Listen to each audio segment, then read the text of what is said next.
You are not losing money the way you think you are. Let me start with something uncomfortable, because if this part does not click, the rest of this video will sound dramatic when it is actually just reality. You can do almost everything right with money and still end up poorer. Not because you were reckless, not because you were lazy, and not because you secretly suck at budgeting, but because your savings can be drained by forces that never ask your permission and never show up as a line item on your bank statement. Most people think money loss looks obvious. They think it looks like overspending, missed payments, bad debt, stupid purchases, or a balance going down. But one of the most damaging forms of money loss looks clean. It looks responsible. It looks like your savings account sitting there, untouched, while its real usefulness quietly gets weaker in the background. That is why this topic matters. Not because it is political theater, not because war headlines are exciting, but because if tensions between the United States and Iran escalate, or if any shock hits a major oil route, your money can lose strength before you even feel the hit. And the part that makes people angry is this: you can feel disciplined and still be exposed. As of February 2026, US CPI is up 2.4% year over year. Core CPI is up 2.5%, and food is up 3.1%.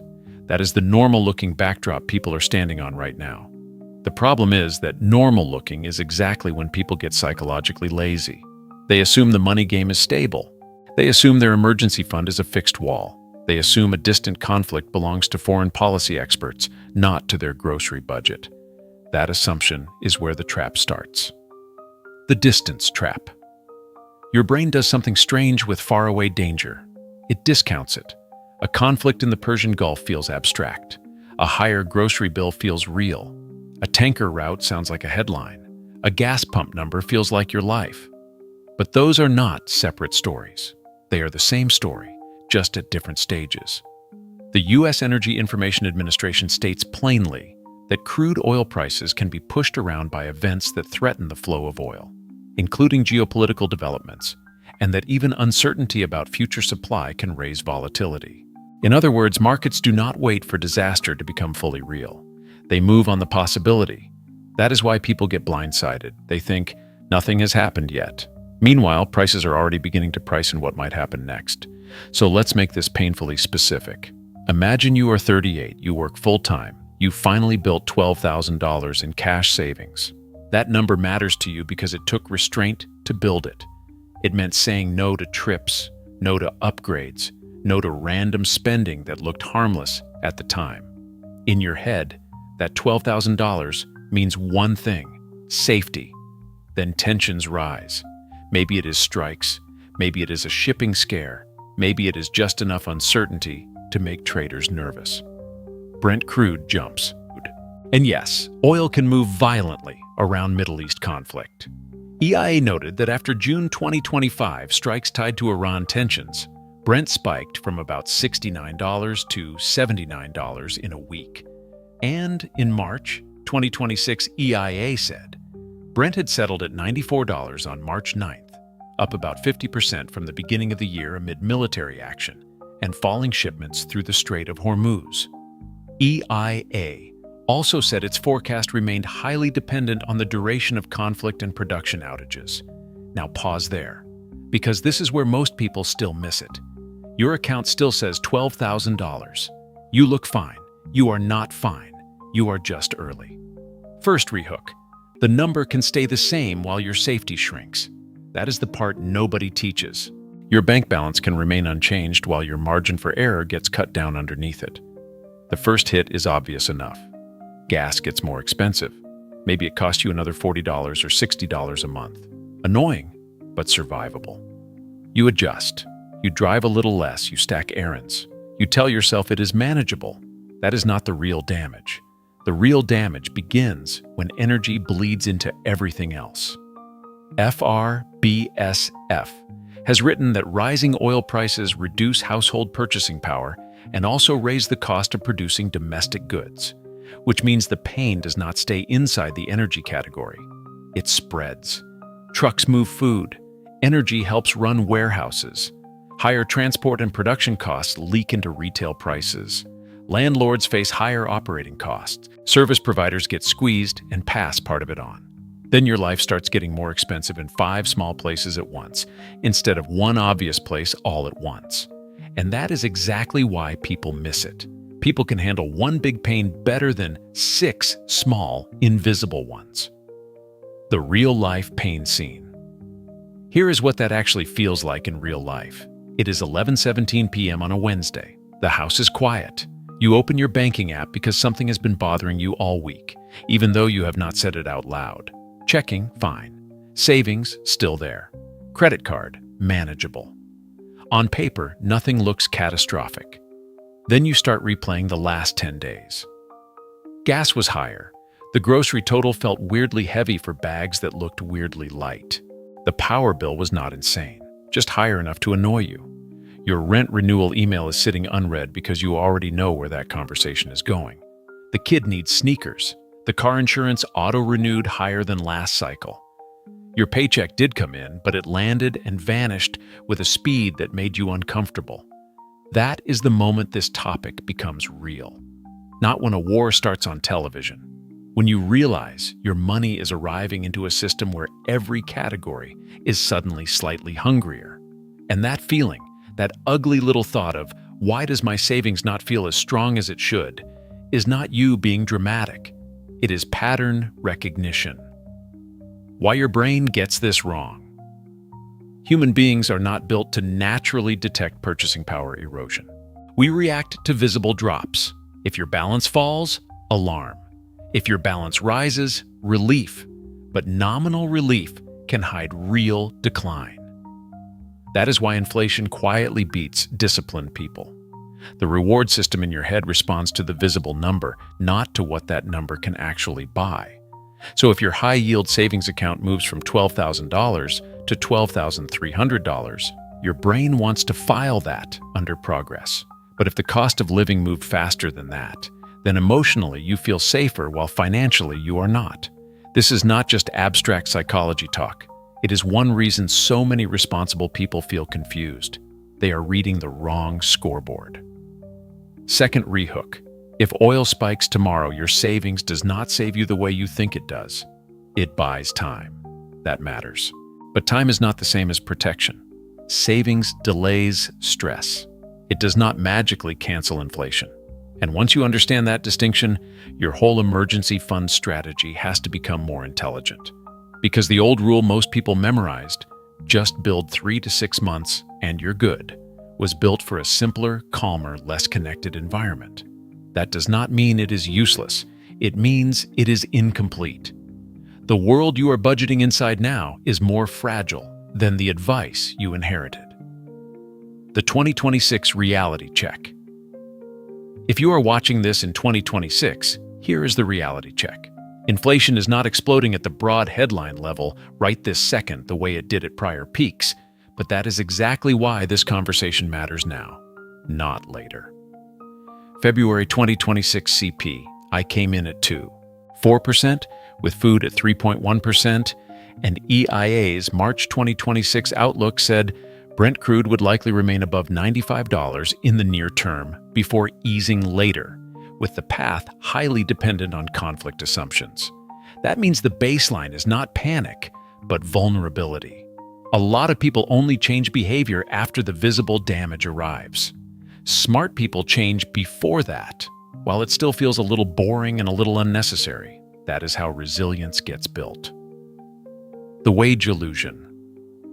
Now let's talk about why this hits harder than most people expect. Even when your paycheck goes up, you can still feel like you are falling behind, because nominal wage growth and real wage progress are not the same thing. EPI reported that low-wage workers saw real wages decline 0.3% in 2025, and its wage tracker showed private sector nominal average hourly earnings growing 3.8% year over year. That combination matters because the paycheck can be rising in dollars, while your actual buying power feels flatter or weaker in real life. This is why so many people sound irrational when they say, I make more than I used to, but somehow I feel tighter. They are not irrational. They are living inside the gap between nominal growth and lived affordability. Add an energy shock to that system and the squeeze tightens fast. So no, this is not just about oil. It is about oil entering an already stressed household equation. The mini case.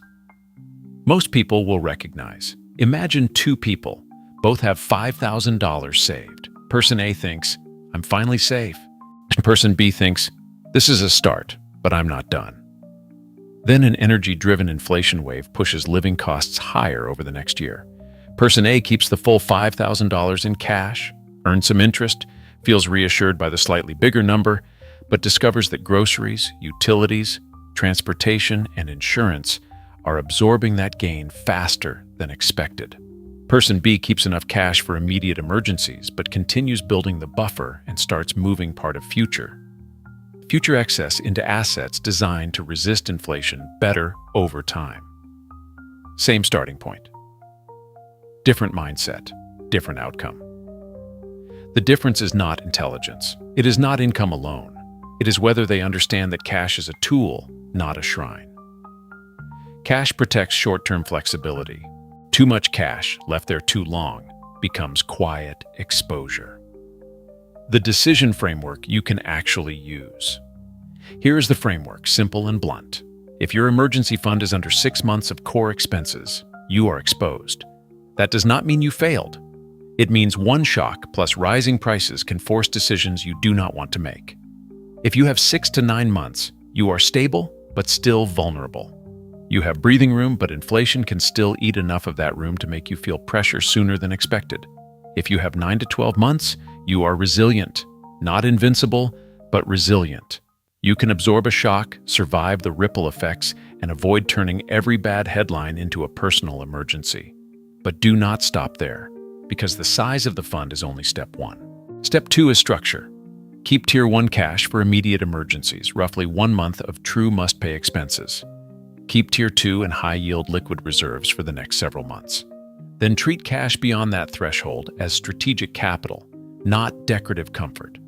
That means future excess can be directed gradually and rationally toward diversified assets that historically have a better chance of outpacing inflation over time, depending on your risk tolerance, time horizon, and tax situation. This is not about gambling your emergency fund. It is about not asking cash to do a job cash is bad at doing forever. Third rehook. The most dangerous money feeling is I think I'm good now. That feeling kills financial momentum. The second people hit a target number, many of them mentally clock out. They switch from building to defending. They go from active preparation to passive hope. And hope is not a strategy, especially not in a system where supply shocks, energy shocks, and geopolitical shocks can spill into your household within weeks. The people who survive these cycles best are often not the most relaxed people.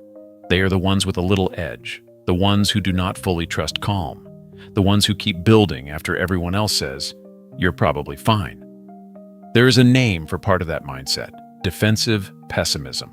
And in unstable environments, it is not pathology. It is adaptation. If you have ever felt mildly embarrassed that you keep saving after hitting the number everybody told you was enough, maybe stop being embarrassed. Maybe that instinct is not fear. Maybe it is accuracy. Why this hits the middle class so hard: households at the top can absorb volatility more easily. Households at the bottom often feel every price increase immediately, but the middle gets psychologically twisted by it, because middle-income people are often doing enough to look stable while still being vulnerable to erosion. They have the emergency fund, they have the decent paycheck, they have the appearance of control, but when multiple categories rise at once, they realize their buffer was built for one problem at a time, not several pressures moving together.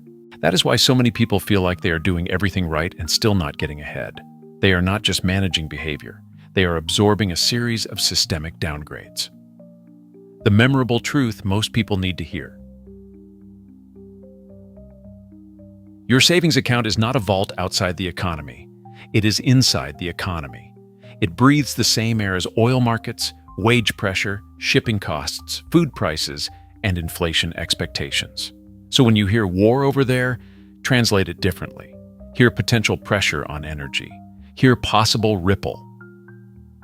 Through transport, hear maybe higher costs in categories I touch every week.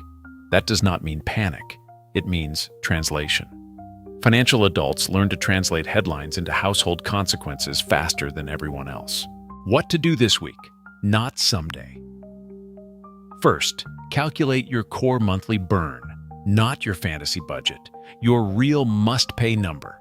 Housing, food, utilities, transport, insurance, debt minimums, medicine, childcare, the basics. Second, classify your current emergency fund honestly. Exposed, stable but vulnerable, or resilient. Third, separate your cash into layers so every dollar has a job.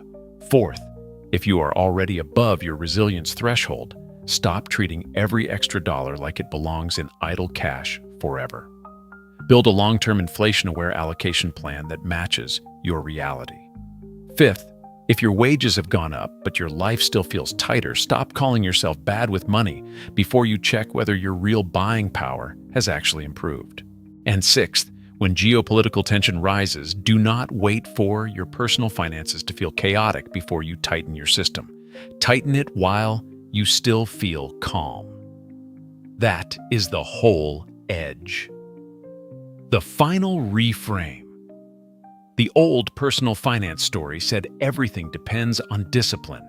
Budget better, spend less, save more, work harder. Those things still matter. But they are not the whole game anymore, and honestly, they never were. You can do all of that and still take a hit because a shipping route got threatened thousands of miles away, and traders repriced risk before breakfast. That is not personal failure. That is what it means to live in an interconnected economic system. The mistake is not that you did not control it. The mistake is pretending it cannot touch you. So if this video made you realize your money is not as safe as you thought, good. Not because fear is useful by itself, but because clarity is. Most people will ignore this. Most people will hear it, nod, and go back to hoping the next year behaves itself. The people who do better are the ones who do not need the world to calm down before they get serious. They build buffer. They build structure. They build flexibility. They stop worshiping the balance and start measuring what the balance can actually do. And if you want to be one of those people, subscribe, because this channel is not about fake comfort. It is about seeing the system clearly enough to make better moves inside it. You are not broken. You are not paranoid. You are not failing because your savings feels weaker than it should. You are living in a world where distant conflict can drain local bank accounts, where nominal gains can hide real losses, and where the people who stay ahead are usually the people who saw the pressure coming before it showed up in their cart, their tank, their rent, and their sleep. That is the game. Now you can finally play it with your eyes open. Thanks for watching.